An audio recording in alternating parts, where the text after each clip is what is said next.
Hi everyone, Sean Wassell here.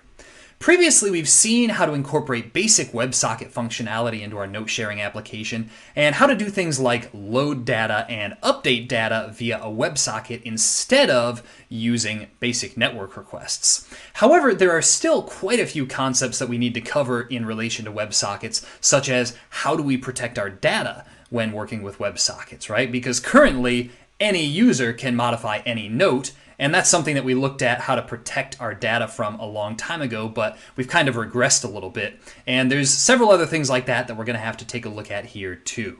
Now, the good news is that many of the same concepts that applied to network requests are going to apply to WebSockets as well, but in a slightly different way. So what we're going to be taking a look at here today is how to incorporate those things into WebSockets. So that's our plan of attack.